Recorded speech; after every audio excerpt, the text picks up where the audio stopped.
আর বৃদ্ধ যারা উঠতে পারে না এরা বাদ দেয়। অতএব মানে 3/4 লোকই আজকে ঢাকা শহরে অবস্থান নিচ্ছে।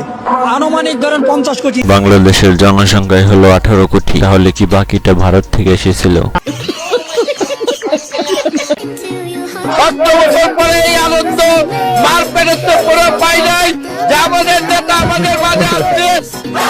মারপেটেও নাকি এরকম আনন্দ পায়নি যতটা তার নেতার সাথে পেয়েছে। হ্যালো এভরিওয়ান, কেমন আছেন সবাই? ফানি ফ্যাক্ট নতুন ভিডিওতে আপনাদের সবাইকে স্বাগত। আজকের ভিডিওটি দেখলে আপনারা হাসতে বাধ্য থাকবেন। তাহলে চলুন বেশি কথা না বলে আজকের ভিডিওটি শুরু করা যাক। তোমার দরবারে সব পাগল খেলা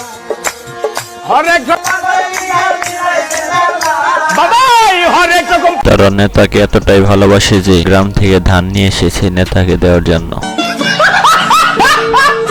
তারেক রহমানের প্রত্যাবর্তনের সংবর্ধনা মঞ্চের সামনে শরীরে 20 কেজি ধান জড়িয়ে বিশেষ সাজে বরগুনার ইয়ামিন এসেছেন রাজধানীর 300 ফিটে, যেখানে লক্ষ লক্ষ নেতাকর্মীরা তারেক রহমানকে বরণ করে নেবেন। হাদিকে আমার কাছে এই মুহূর্তে একটা বেশ গুরুত্বপূর্ণ গিনিপিগ ছাড়া আর কিছুই মনে হয় নাই। আপনারা যারা ডাক্তার এখানে অনেকেই আছেন, আপনারা নৌকা আর ধানের শীষ দুই সাপের একই বিষ। 20 কোটি লোক এখানে উপস্থিত থাকতে পারে ইনশাআল্লাহ, আমি আশাবাদী। আমি মনে করি যে সারা বাংলাদেশের লোক এখানে উপস্থিত। অ্যাডমিশন পরীক্ষা দিতে যাওয়ার পর যেমন ফিলিংস হয়,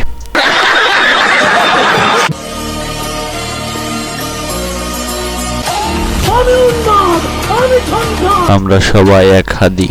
प्यारी समझ गई। কত বিপ্লবী বন্ধুর রাতের বন্দিশালা ওই শিকল। এইভাবেই পতাকাকে অপমাননা করার জন্যই কি দেশ স্বাধীন করা হয়েছিল 1972 সালে।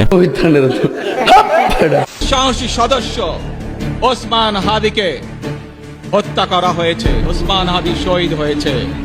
প্রিয় ভাই বোনেরা, ওসমান হাদি চেয়েছিল এই দেশের মানুষের জন্য গণতন্ত্র প্রতিষ্ঠিত হোক, এই দেশের মানুষের গণতান্ত্রিক অধিকার প্রতিষ্ঠিত হোক, এই দেশের মানুষ তাদের গণতান্ত্রিক এবং অর্থনৈতিক অধিকার ফিরে পাক। হাদি ভাইয়ের পক্ষে আমরা সবাই এক, তবে আমাদের এই দেশে হাদি ভাইয়ের মতো লোক আমরা আবারও চাই। प्यारी समझ गई। এই বিমানবন্দর দিয়ে নিয়ে যাচ্ছেন এবং খুবই কান্না পাচ্ছে, খুবই কি বলবো, ভাষায় প্রকাশ করতে পারতেছি না।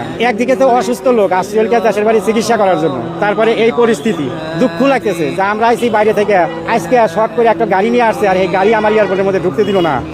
আমি এইভাবে ঠেলিয়ে ঠেলে নিতেছি, এতে তো আমার কাছে ওইটাই মনে হয় যে আমরা মনে হয় যে অপরাধী। সত্যি দুঃখজনক কথা যে প্রবাসী ভাইরা তার দেশের জন্য এত কিছু করে অথচ তাদেরই কোনো অস্তিত্ব নাই।